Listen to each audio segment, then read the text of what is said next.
The pollution's not just an environmental issue, it's also created a health crisis. In a village on the banks of the river, people say the dirty water's making them sick, like Multi, who suffers from skin rashes. We are hammered incessantly by those who take America to task for failing to clean up the atmosphere, failing to do everything we can to consume less burnable fuel and make the environment better. Yet every time this debate comes up, no one seems to mention those Asian countries, such as India and China, where people not only see the air they breathe, but can realistically cut it with a knife. For the issue of fossil fuels and global energy, let's welcome in the Senior Vice President of Trade, Economic and Energy Affairs and Outreach for the National Bureau of Asian Research, Meredith Miller joins us today. Meredith, thank you so much for being here. Well, thank you so much for having me on the show. Meredith, we look at the energy output of what's happening in America. We know that we are going to increase our output. We know there's more oil. But I think too often we don't look at what's happening in Asia right now. Growing markets, certainly. That means more energy, more oil, and more pollution when it comes down to it in one way or another. We're getting right back to the whole global climate change issue, aren't we? We absolutely are. And it's certainly a very interesting time to be looking at energy market developments in Asia. As you know, Asia's become the center point for global economic development. It's also home to the world's two largest economies, China and India, that are developing at a very rapid pace. And as a result, it's leading the world in increasing energy consumption. My institution recently hosted the Institute of Energy Economics of Japan, who just released their outlook to 2040.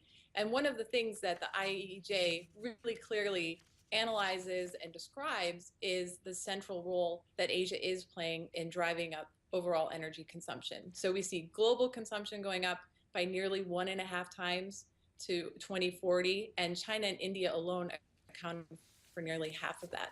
It was something, I found interesting, talking about reform is the key under lower economic growth. I want you to explain this briefly if you can, where I talked, and this is what I caught right away. The further, all of this, the unintended slow growth could lead to a further expansion of the gap between the poor and the rich. How does that work? Well, one of the scenarios that the IEJ describes is a business as usual scenario. So assuming that we continue on the current trajectory, and the scenario that you describe that projects what overall energy market development looks like under a lower growth scenario. And within that, we see less opportunities for people to make that climb up from poverty to the middle class. We also see a number of disincentives potentially for governments in the region to implement new measures to reduce overall carbon emissions and improve the environment, because those will incur an extra cost on the economy. And I think one of the things that we've really clearly seen in Asia is that while everyone bears the brunt of poor air quality, particularly in major urban centers like Beijing, often the effects of environmental degradation are borne primarily by the poor.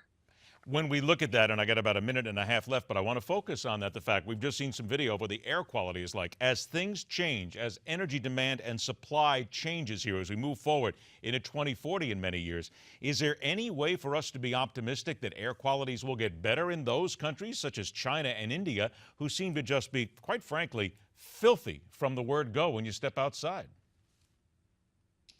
Well, where I find optimism is in the fact that the Chinese people, the Indian people really are very aware of this issue. They live it every day.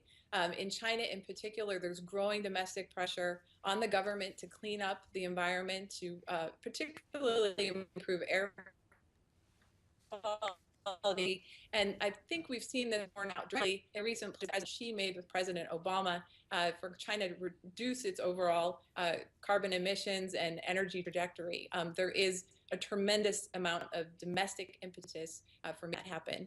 And I think that's where we combine the glass half full. 20 seconds. Do we have reason to believe that those governments there will actually do something substantive to help this issue?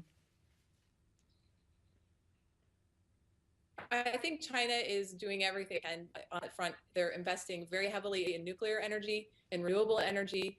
They're moving ahead very aggressively to develop new carbon capture and sequestration technologies and to ensure higher standards for the burning of coal. But it is a tremendous challenge